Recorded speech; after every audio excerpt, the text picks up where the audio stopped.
Student, अपन पढ़ रहे थे वास्तविक संख्या, जो कि अपनी बुक का पहला चैप्टर है और इसके अंदर यूक्लिड विभाजन प्रमेयिका का अध्ययन किया था, जो पहली प्रमेय है इसमें।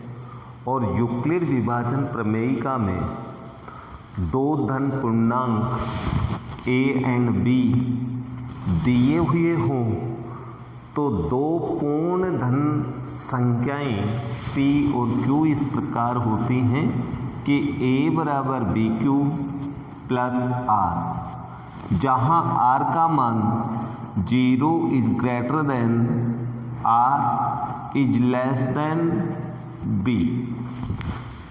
r का मान 0 या 0 से बड़ा होता है लेकिन b से छोटा होता है। अर्थात इस प्रकार से अपन कोई भी धन पूर्णांक संख्या का मान निकाल सकते हैं। कोई भी नंबर्स अपन प्राप्त करें, ए मीन्स कोई भी रियल नंबर्स हो सकता है, कोई भी वास्तविक संख्या हो सकती है और उस वास्तविक संख्या का मान बी क्यू प्लस आर रूप में होता है, जहाँ बी उसका भाजक है, क्यू भागफल है और आर शेषफल है। लेकिन इस आर का मान हमेशा इस बी से कम होगा, 0 से लेके और b से छोटा होगा। अर्थात अपन जैसे कोई भी संख्या अपन लिखें, अपने पास 2q कोई संख्या दे रखी है, तो इसका अर्थ ये हुआ कि वहाँ पर b का मान 2 है। यदि 4q के रूप में कोई संख्या दे रखी है तो b का मान 4 है। अर्थात r का मान 0, 1, 2, 3 होगा, यानी 4 से छोटा होगा। यहाँ r का मान कितना होगा? Less than 4। अर्थात इसको अपन इस तरह भी लिख सकते हैं, r इक्वल 0, 1, 2, 3। अर्थात किसी भी संख्या का मान निकालें, r का मान 0 रखेंगे तो पहली संख्या आएगी 4 के रूप में, r का मान 1 रखेंगे तो दूसरी संख्या आएगी, r का मान 2 रखेंगे तो तीसरी आएगी, r का मान 3 रखेंगे तो 4 संख्या। अर्थात 4q के रूप में कोई भी संख्या है तो वो 4 संख्या ही होंगे। यदि 2q के रूप में कोई भी संख्या है तो वो संख्या हमेशा 0 और 1, r का मान इसमें रखेंगे तो हमें 2 संख्या ही प्राप्त होंगे। अब उन दोनों में से अपन को देखना पड़ेगा। अपन ये जानते हैं कि कोई भी संख्या जो होती है वो सम अथवा विषम पूर्णांक की ही होगी। जब अपन कोई नंबर लिखते हैं, कोई भी नंबर लिखिए, नंबर लिखेंगे तो या तो सम होगी या विषम होगी। 2 ही तरह के नंबर होते हैं, सम अथवा विषम। तो आपका इसमें एक एग्जाम्पल है, एग्जाम्पल नंबर 2 सिद्ध कीजिए या दर्शाइए कि कोई धन पूर्णांक जिसमें विशेषकर सम धन पूर्णांक 2q रूप का होता है, इस रूप का होता है, ये अपन को सिद्ध करना है। तो ये सिद्ध करने के लिए अपन इसका आंसर इस प्रकार से लिखेंगे, यहाँ b बराबर 2, इसलिए r बराबर अपन जानते हैं 0, 1। तो यूक्लिड विभाजन प्रमेयिका या एल्गोरिथम से धन संख्याएं अपन निकालना चाहें तो पहली धन संख्या a बराबर b का मान 2, q प्लस r का मान 0, या दूसरी संख्या अपन निकालना चाहें तो b का मान 2, q r का मान 1। भाई r का मान 0 और 1 इसमें रखेंगे तो हमें 2 ही संख्या प्राप्त होंगे, इसलिए a बराबर हमें 2 संख्या प्राप्त हुई, 2q या 2q प्लस 1। अर्थात 2q एक सम पूर्णांक है, सम धन पूर्णांक, ये सम है क्योंकि इसमें 2 का भाग पूरा पूरा जा रहा है, अर्थात q के साथ, q एक पूर्णांक है और किसी भी पूर्णांक को अपन 2 से मल्टीप्लाई करें या 2 उसका एक गुणनखंड हो तो वह सम संख्या होगी। जिसमें 2 का भाग पूरा पूरा जाता है वो सम होगी और जिसमें 2 का भाग पूरा नहीं जाता वो विषम होती है। तो यही अपन को इसमें सिद्ध करना था। और दूसरा अपन को ये भी सिद्ध करना है कि 2q + 1 विषम है और 2q + 1 विषम संख्या, क्योंकि इसमें 2 का भाग पूरा पूरा नहीं जाएगा। यदि अपन 2 का भाग देंगे इसमें तो पहली बार 2 का भाग चला जाएगा लेकिन एक शेष बचेगा, इसलिए 2 इसका एक गुणनखंड नहीं है। यदि अपन इसके गुणनखंड करना चाहें तो इसके गुणनखंडों में से 2 गुणनखंड नहीं है, जबकि इसका गुणनखंड करेंगे तो 2q में से 2 गुणा q, 2 एक गुणनखंड है और 2 एक गुणनखंड है तो इसका मतलब 2 का भाग पूरा पूरा जा रहा है, इसमें 2 का भाग पूरा पूरा नहीं जा रहा, तो ये विषम पूर्णांक है। ये यूक्लिड विभाजन प्रमेयिका से हमने 2 संख्या ज्ञात की, क्योंकि यहाँ मान 2q के रूप में दिया तो b का मान 2 होगा और b का मान 2 होगा तो r का मान 0 और 1 होगा, क्योंकि r का मान तो हमेशा इससे छोटा होता है। तो ये एग्जाम्पल नंबर 2 था, ये थोड़ा सा रिटन क्वेश्चन है। अभी इसी का एग्जाम्पल नंबर 3, ये भी प्रमेय पर आधारित है। दर्शाइए अथवा सिद्ध कीजिए कि कोई भी धन विषम पूर्णांक 4q + 1 या 4q + 3 रूप का होता है, जहाँ p या q आपको एक पूर्णांक दे रखा है, ये एक पूर्णांक है, तो ये विषम पूर्णांक है, ये अपन को सिद्ध करना है। और विषम का अर्थ होता है कि जिसमें 2 का भाग पूरा पूरा नहीं जाए वो विषम पूर्णांक, जिसमें 2 का भाग चला जाएगा वो समपूर्णांक।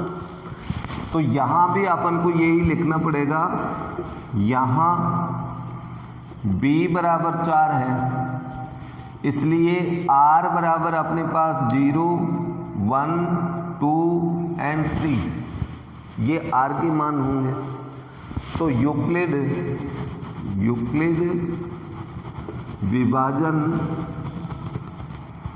प्रमेयिका, अब इस प्रमेयिका से अपन संख्या ज्ञात करें तो धन पूर्णांक, कोई भी धन पूर्णांक ज्ञात करेंगे तो r के 4 मान हैं तो 4 धन पूर्णांक हमें प्राप्त हो जाएंगे।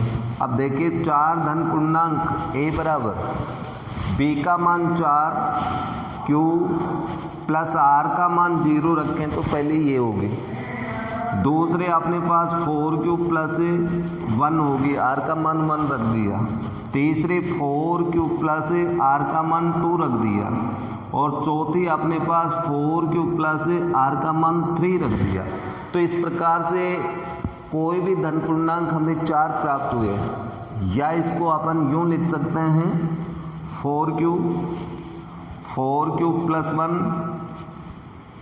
एंड 4q + 2 और 4q + 3। तो इनके अंदर इसमें तो 2 का भाग जाता है, इसमें भी 2 का पूरा भाग जाता है, तो ये तो समपूर्णांक है। लेकिन यहाँ पर ये एक ऐसा पूर्णांक है कि इसमें 2 का भाग पूरा नहीं जाएगा, इसमें भी 2 का भाग पूरा नहीं जाएगा, तो ये दोनों विषम पूर्णांक है। तो आप यहाँ लिखेंगे 4q + 1 तथा 4q + 3 2 से विभाजित नहीं है, 2 से विभाजित नहीं है, इसलिए 4q + 1 व 4q + 3 विषम धन पूर्णांक, विषम धन पूर्णांक है, ये हमें सिद्ध करना है। तो ये सिद्ध हो गया। अर्थात इन प्रश्नों के अंदर इस प्रकार के जो प्रश्नमाला में दे रखे हैं, एक्सरसाइज में आपको दे रखे हैं, इनमें आपको किताब की नकल करने की आवश्यकता नहीं है। केवल यूक्लिड विभाजन प्रमेयिका जो थी उससे ध्यान में रखते हुए आप कोई भी रियल नंबर ज्ञात कीजिए, लेकिन आपको ये पता लगना चाहिए कि उसमें b का मान कितना है, और b का मान आपको मालूम चल जाए तो r के मान मालूम होंगे। r के मान जितने मालूम होंगे पूर्णांक में, उतनी ही संख्या ही अपन ज्ञात कर सकते हैं, और उतनी संख्या यूक्लिड विभाजन प्रमेयिका से ज्ञात करें तो उनमें से अपन उन नंबरों को आसानी के साथ अलग अलग कर सकते हैं जो सम अथवा विषम है। वैसे यूक्लिड विभाजन प्रमेयिका का प्रयोग हमने HCF निकालने में अच्छे से सीखा है। फिर भी यदि आपके नहीं समझ में आया होगा तो अभी अपन और क्वेश्चन उस पर आधारित करेंगे जिससे HCF निकले। ओके, तो ये इस तरह के एग्जाम्पल थे। इसमें एग्जाम्पल नंबर 4 को आप समझिए। एक दुकान विक्रेता है, मिठाई विक्रेता है, जिसके पास 430 बर्फियाँ काजू की हैं और 130 बादाम की बर्फियाँ हैं। वो इन बर्फियों से ऐसी ढेरियाँ बनाना चाहता है कि परात के अंदर जब ढेरी लगाए तो वह न्यूनतम स्थान घेरे। अब देखिए, अपन एक बात अच्छे से जानते हैं कि एक ढेरी के अंदर बर्फियों की संख्या अधिकतम रखें, ज़्यादा से ज़्यादा रखेंगे तो ढेरियाँ कम बनेंगी, और कम ढेरियाँ बनेंगी तो स्थान कम घेरेंगे। तो यहाँ पर अपन ने दोनों प्रकार की जो बर्फियाँ हैं उन दोनों की अधिकतम संख्या ज्ञात करनी है कि ज़्यादा से ज़्यादा दोनों तरह की बर्फियों में हम दोनों तरह की बर्फियों की अधिकतम संख्या ढेरी में कितनी रखें। तो परात में न्यूनतम स्थान आएगा, ढेरियों का न्यूनतम स्थान आएगा। तो यहाँ पर अपन को HCF निकालना पड़ेगा। तो आप यहाँ सबसे पहले यही लिखेंगे आंसर में, बर्फियों की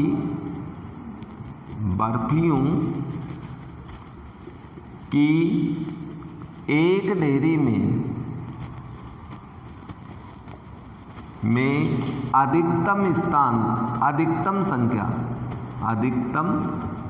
संख्या लेने पर ढेरियों की संख्या कम होगी। जो परात में न्यूनतम स्थान घेरती हैं,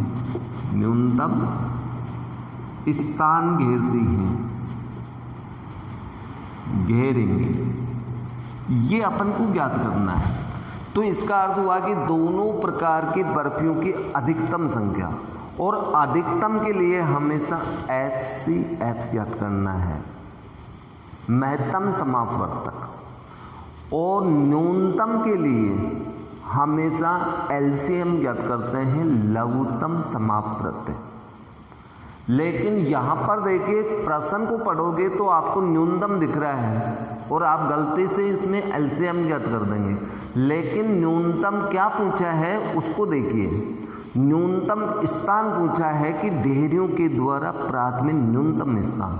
लेकिन यहाँ पर अपन को प्रश्न में दी गई है बर्फियों की संख्या, तो बर्फियों की संख्या तो अधिकतम होगी। तो बर्फियों की संख्या अधिकतम के लिए तो HCF निकालना पड़ेगा। तो यहाँ HCF निकालेंगे तो बर्फियों की संख्या अधिकतम आएगी, और बर्फियों की संख्या अधिकतम एक ढेरी में जितनी ज़्यादा बर्फी लेंगे ढेरियाँ उतनी कम बनेंगी। यदि हर ढेरी में बर्फियों की संख्या कम लेंगे तो ढेरियाँ ज़्यादा बनेंगी, ज़्यादा ढेरियाँ बनेंगी तो वो परात में स्थान ज़्यादा घेरेंगे। इसलिए परात में ढेरियों का न्यूनतम स्थान घेरने के लिए प्रत्येक ढेरी में अधिकतम बर्फी चाहिए। तो अपन को अधिकतम बर्फियों के लिए उन बर्फियों का एचसीएफ निकालेंगे। इसलिए अधिकतम बर्फियों की संख्या के लिए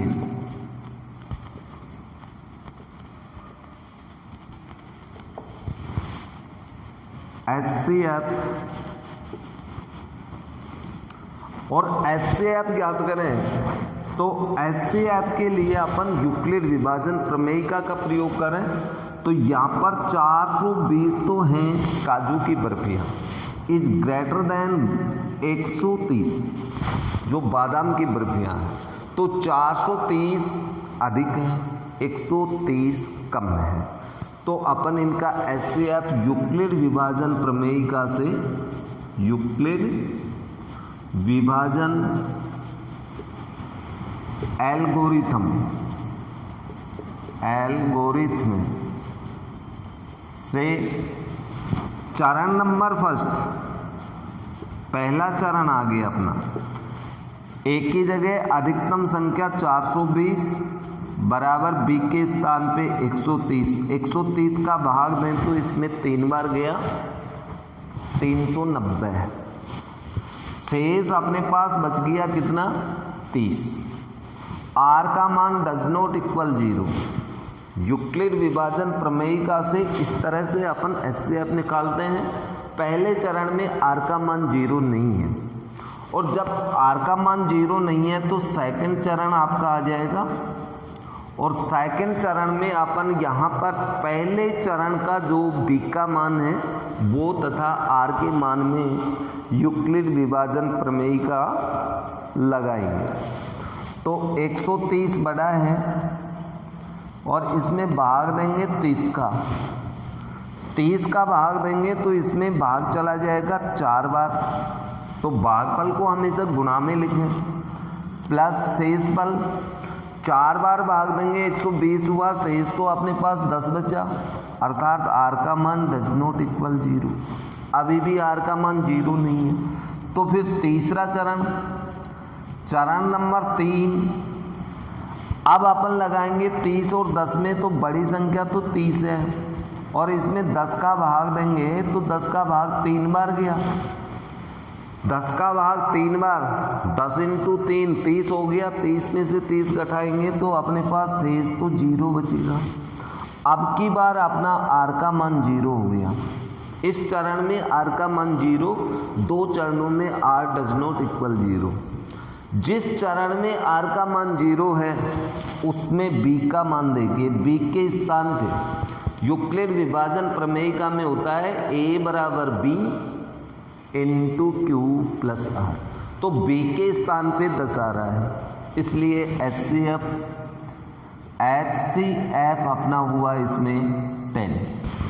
अर्थात एक ढेरी में अधिकतम बर्फियों की संख्या 10 होगी। जो परात के अंदर ढेरियों की संख्या कम से कम अर्थात न्यूनतम होगी, तो बर्फियों की संख्या अधिकतम होगी और ये कम होगी। तो आप नीचे ये लिख सकते हैं, इसलिए विक्रेता को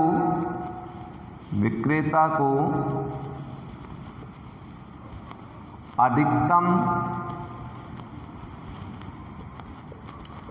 10 बर्फियों की ढेरियाँ बनानी चाहिए जिससे ढेरियों की संख्या न्यूनतम होगी। तो अपना उत्तर ये होगा इसमें। ओके, अर्थात अधिकतम कोई ज्ञात करना हो तो एचसीएफ, न्यूनतम ज्ञात करना हो या कम से कम ज्ञात करना हो तो एलसीएफ। अब अपन एक्सरसाइज नंबर 1.1 में क्वेश्चन देखें तो पहले प्रश्न के अंदर सब में 2-2 संख्या दे रखी है यूक्लिड विभाजन एल्गोरिथम का प्रयोग करते हुए और आपको एचसीएफ ज्ञात करना है। तो ये तो बिल्कुल आसान प्रश्न है, आप चरणबद्ध तरीके से ज्ञात करके देखना, अभ्यास करना, फिर भी कोई प्रश्न नहीं आए तो आप लोग पूछ लेना, पुनः आपको बता दिया जाएगा। क्वेश्चन नंबर 2 है, वही सिद्ध करने का प्रश्न है कि सिद्ध कीजिए कि कोई धन पूर्णांक 1.1 एक्सरसाइज का क्वेश्चन नंबर 2, कोई धन पूर्णांक 6q + 1 विषम पूर्णांक दे रखा है, ये विषम पूर्णांक 6q + 3 एंड 6q + 5 रूप का होता है, ये अपन को सिद्ध करना है। तो सबसे पहले देखिए, आप लोगों को समझाने की दृष्टि से इधर बता रहा हूं कि अपने पास यूक्लिड विभाजन एल्गोरिथम का ये रूप होता है। कोई भी धन पूर्णांक हम इस रूप में ज्ञात करते हैं, अर्थात BQ + R। तो यहाँ पर BQ + R के रूप में अपन तुलना करें तो B का मान 6 है। तो सबसे पहले आप यहाँ ये लिखेंगे, क्योंकि यहाँ B बराबर 6, इसलिए R के मान 0, 1, 2, 3, 4 एंड 5। R के मान अपन सिर्फ ये 6 से छोटा, यानी R का मान हमेशा क्या होता है, 0 या 0 से बड़ा b, यूक्लिड विभाजन प्रमेय का। तो R के मान तो यही होंगे, और R के मान अपन किसी यूक्लिड विभाजन प्रमेय का में नंबर से 0, 1, 2, 3, 5, 4 लिखें, 4, 5 रखें, तो हमें कुल 6 धन पूर्णांक प्राप्त होंगे। अब उन 6 में से कौन से विषम है, कौन से सम है, ये अपन छांट लें। तो आप ये लिखेंगे, यूक्लिड विभाजन प्रमेयिका से धन पूर्णांक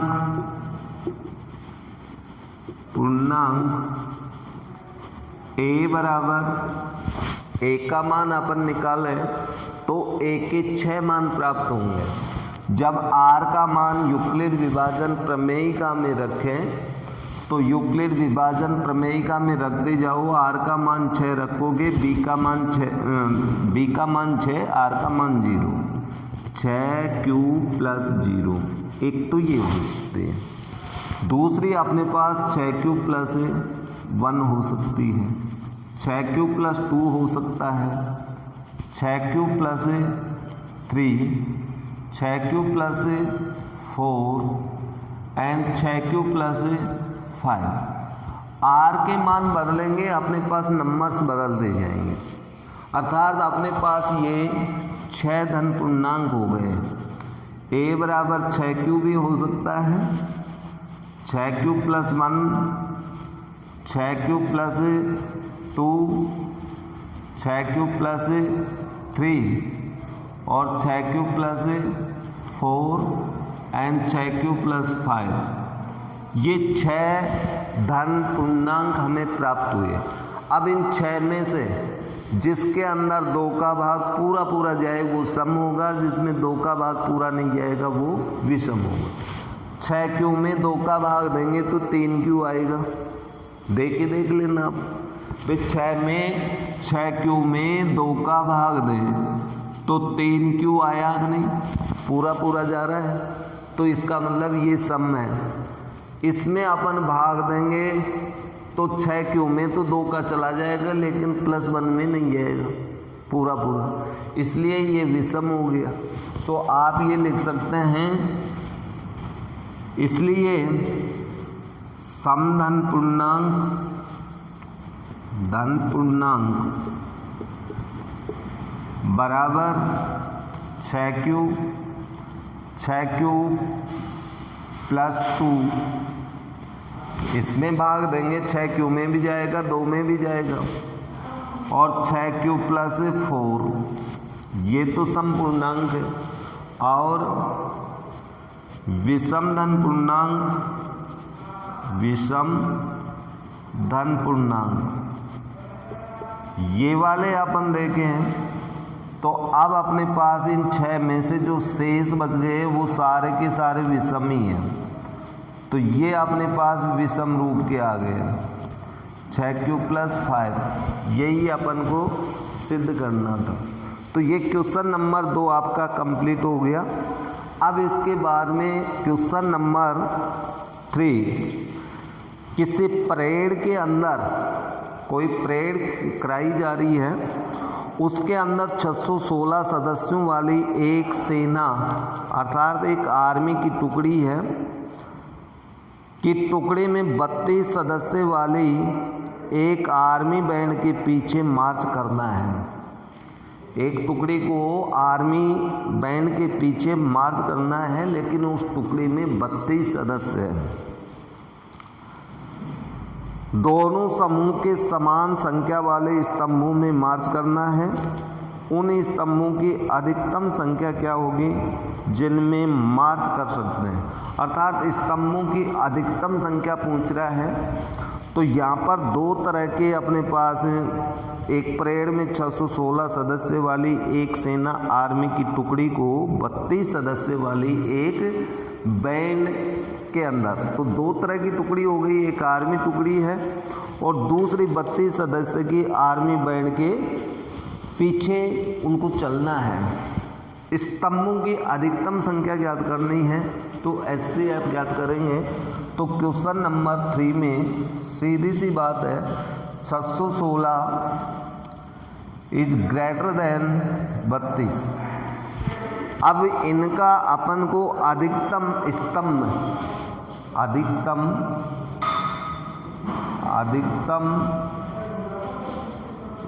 स्तंभों की संख्या के लिए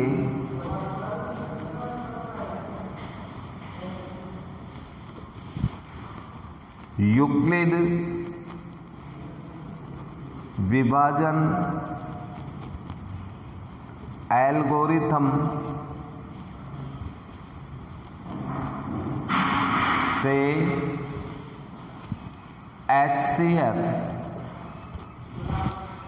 तो अधिकतम स्तंभों की संख्या के लिए अपन को HCF ज्ञात करना है और HCF के लिए आपको वही प्रक्रिया करनी है, चरणबद्ध तरीके से चलना है। जिस चरण में आपका R का मान 0 होगा उसी चरण में B के मान को ही HCF कहते हैं। तो यहाँ पर बड़ी संख्या पहले चरण के अंदर बड़ी संख्या 616 बराबर 32 गुणा, अब 32 का भाग इसमें 616 में दे अपन, तो लगभग ये भाग कितनी बार जाएगा देख ले। तो आप भाग इस प्रकार भी दे सकते हैं कि 616 के अंदर भाग देना है अपन को, 616 में भाग देना है 32 का, 32 का भाग देंगे, एक बार गया 32, 29 शेष, इसका भाग देंगे 9 बार चला जाएगा, 9 दूनी 18, 27 एक 28, शेष अपने पास 8 शेष बचेगा, यानी 19 बार भाग जाएगा और 8 शेष को अपन +8 लिख देंगे, अर्थात R डज नॉट इक्वल 0।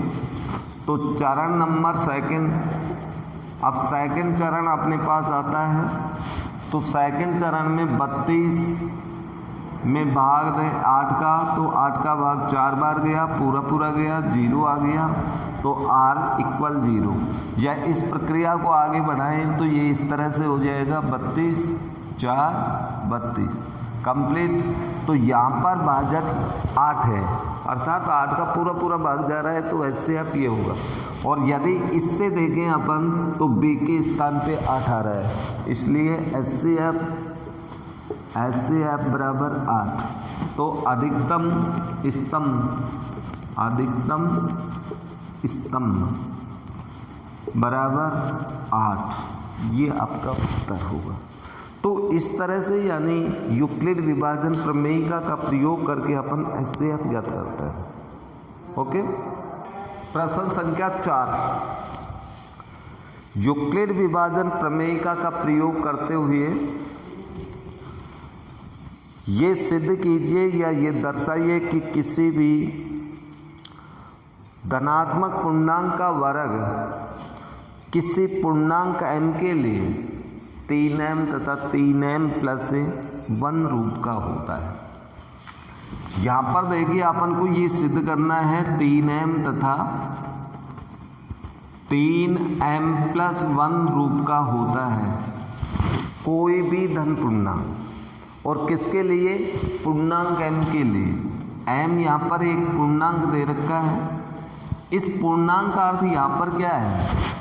जैसे अपन ये देखें किसी पूर्णांक में पूर्णांक को जोड़े तो नई संख्या पूर्णांक प्राप्त होगी, पूर्णांक में पूर्णांक घटाएं तो नई संख्या पूर्णांक प्राप्त होगी, पूर्णांक को पूर्णांक से गुणा करें तो भी पूर्णांक प्राप्त होगी। लेकिन पूर्णांक में पूर्णांक का भाग दें तो आवश्यक नहीं है कि पूर्णांक किया है। जैसे अपन 2 पूर्णांक है, 2 पूर्णांक के अंदर 4 पूर्णांक का भाग दें तो अपने पास 1/2 आता है जो पूर्णांक नहीं है।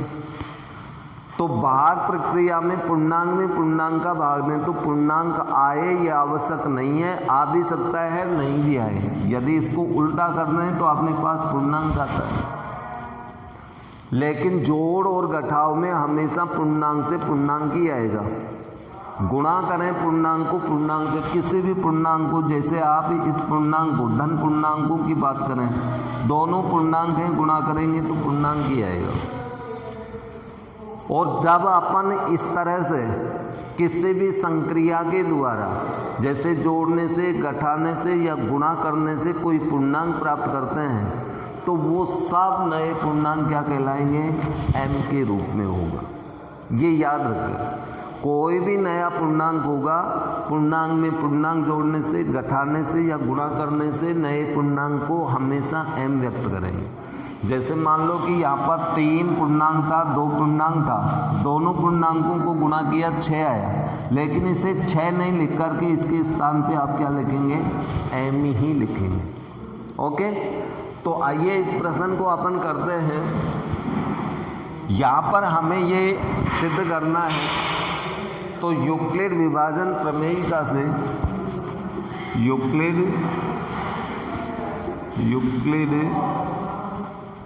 विभाजन प्रमेयिका से, अब यूक्लिड विभाजन प्रमेयिका से अपन यहाँ पर देखें तो धन पूर्णांक कोई भी धन पूर्णांक a का मान ज्ञात करें तो ये होता है BQ + R रूप में। लेकिन यहाँ b बराबर 3, इसलिए धन पूर्णांक। अब धन पूर्णांक देखिए अपने पास क्या क्या आएंगे? b बराबर 3 तो r का मान अपने पास होगा 0, 1 and 2। तो 3 धन पूर्णांक अपन a के मान ज्ञात कर सकते हैं। यदि r का मान इसमें 0 रखें, b का मान 3 रखें तो 3q, और यदि 1 रखें तो 3q + 1, और 2 रखें r का मान तो 3q + 2। जहाँ q एक पूर्णांक है, q पूर्णांक, ये कोई पूर्णांक है तो अपने पास 3 धन पूर्णांक संख्या हो गई।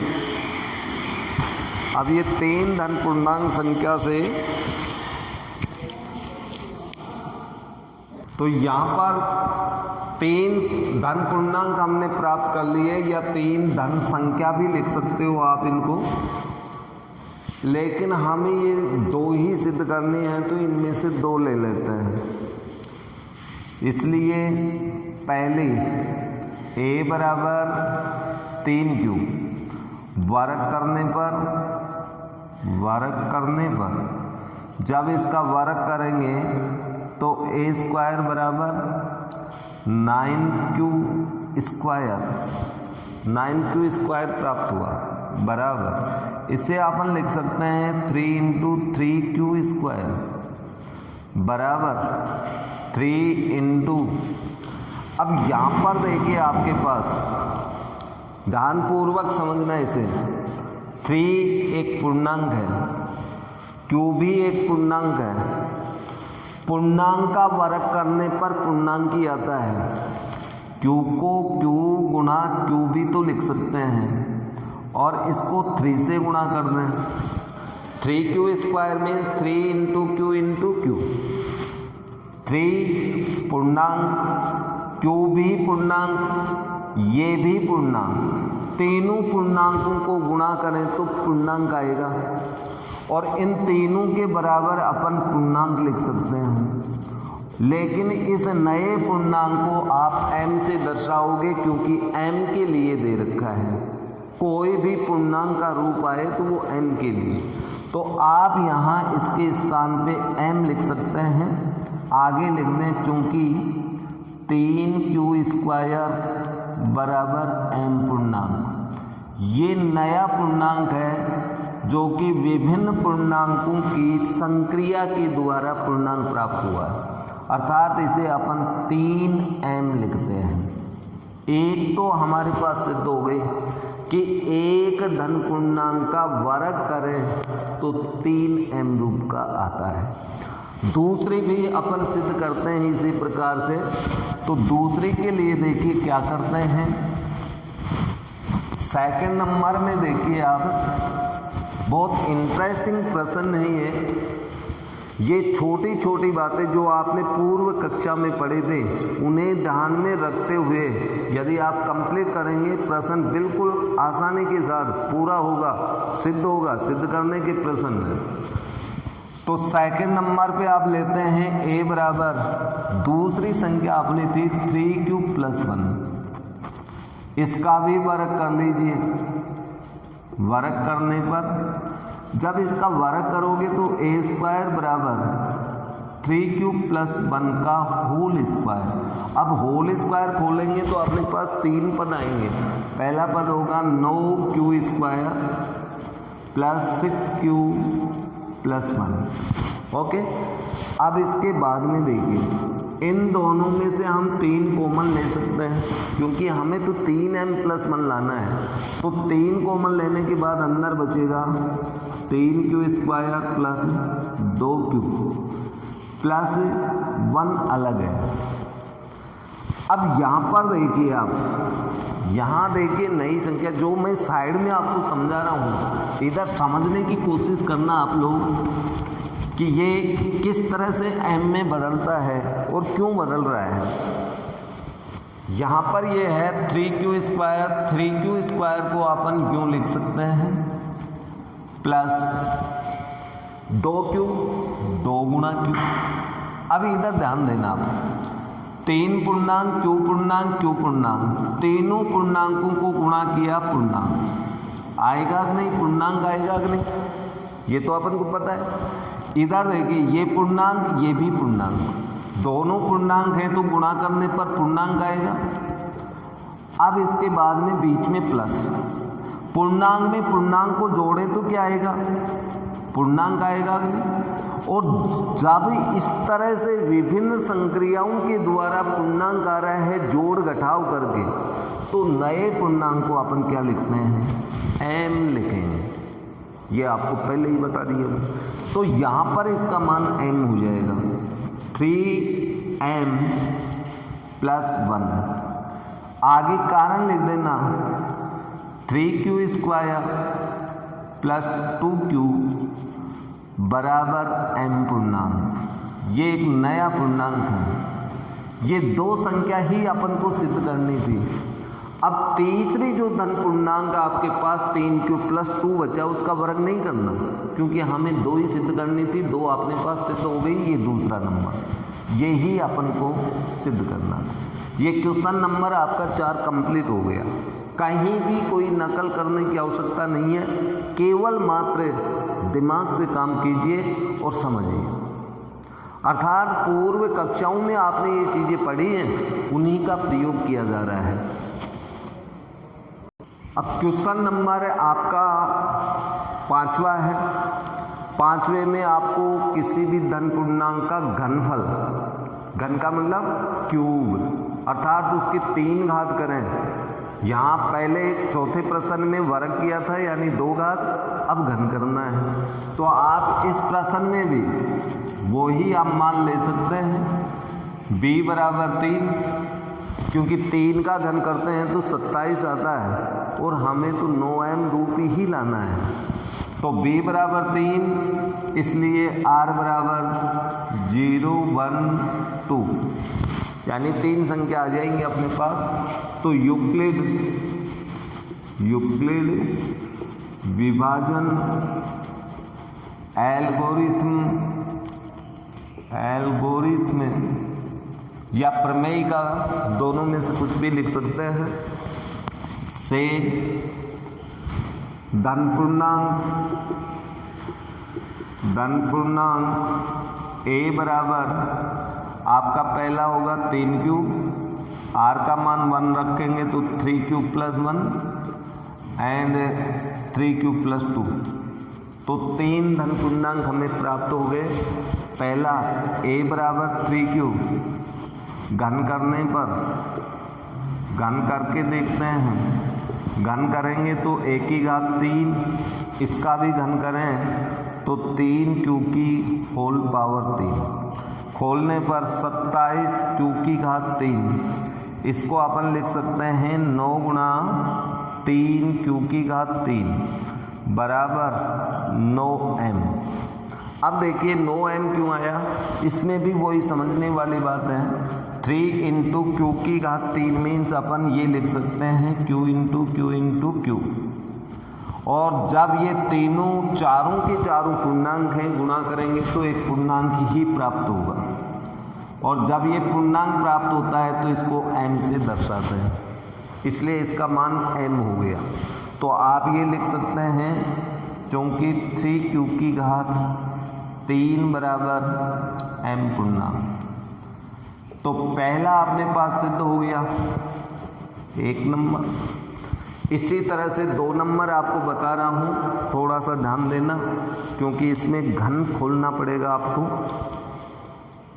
ये आपने दूसरी संख्या है, दूसरी धन संख्या 3 क्यूब प्लस 1, इसका भी घन करते हैं।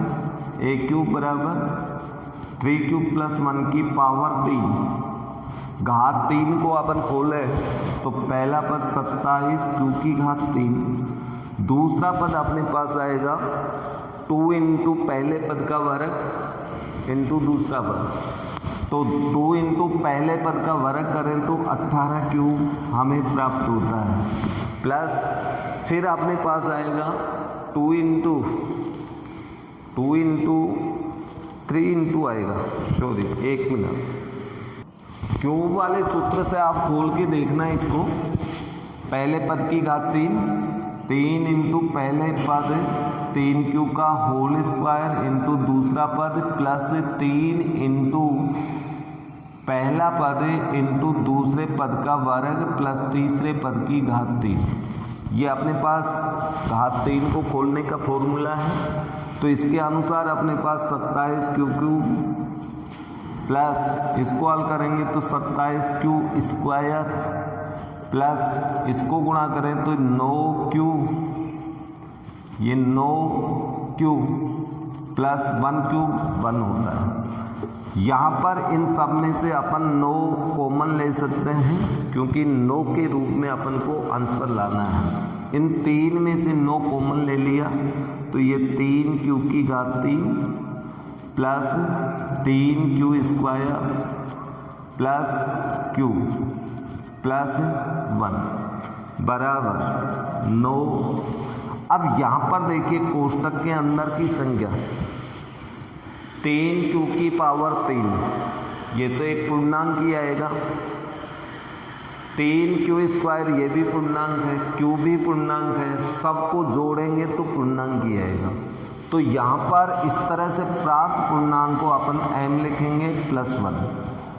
क्यों, यहाँ पर कारण लिख देना 3 क्यू की power 3 plus 3 Q square plus Q बराबर m पूर्णांक। और यदि और भी समझना चाहे तो मैं यहाँ पर आपको बता देता हूँ, इसकी डिटेल ये मिटा देता हूँ। पहले नंबर का सिद्ध हो गया था, ये दूसरा नंबर है आपका सिद्ध हो गया। इसको मैं आपको खोल के बता रहा हूँ कि ये पूर्णांक क्यों है। 3 क्यू की पावर 3, तो इसको अपन यूँ लिख सकते हैं। अब बताओ ये सारे पूर्णांक हैं कि नहीं, सब गुणा में है तो पूर्णांक हुआ ना पूर्णांक। प्लस आगे है 3 गुणा क्यू स्क्वायर। अब बताओ इसमें ये पूर्णांक ये पूर्णांक ये पूर्णांक, तो पूरे गुणा करेंगे तो पूर्णांक। फिर प्लस आगे क्यू तो पूर्णांक था ही, क्यू तो पूर्णांक है ही। अब इन तीनों पूर्णांकों को जोड़े तो नया पूर्णांक प्राप्त होगा कि नहीं, और उस नए पूर्णांक को हमेशा m लिखना है, क्योंकि m के रूप में आपसे ये सिद्ध करवा रहा है कि m पूर्णांक के लिए सिद्ध कीजिए। ओके, अब यहाँ पर तीसरी संख्या और सिद्ध करनी है, तो तीसरी संख्या अपने पास ये थी, इसका भी हमने घन कर दिया। अब घन को तो खोलना तो पड़ेगा, तो पहले पद की पावर 3 प्लस 3 गुणा पहले पद का वर्ग गुणा दूसरा पद प्लस 3 गुणा पहला पद 3q इंटू दूसरे पद का वर्ग प्लस दूसरे पद की पावर 3। इस तरह से घात 3 खुल गई। अब खोलने के बाद देखिए क्या क्या प्राप्त होता है अपन को। अब हमें प्राप्त होगी ये संख्या,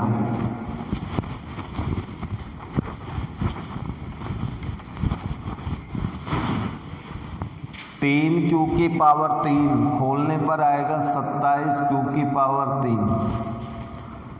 3 क्यू स्क्वायर खोलेंगे तो 9 क्यू स्क्वायर, 3 से गुणा किया तो 27, 27 को 2 से गुणा किया तो 54 क्यू स्क्वायर प्लस 3 को 3 से 9, 2 का वर्ग 4, 4 को 9 से गुणा किया 36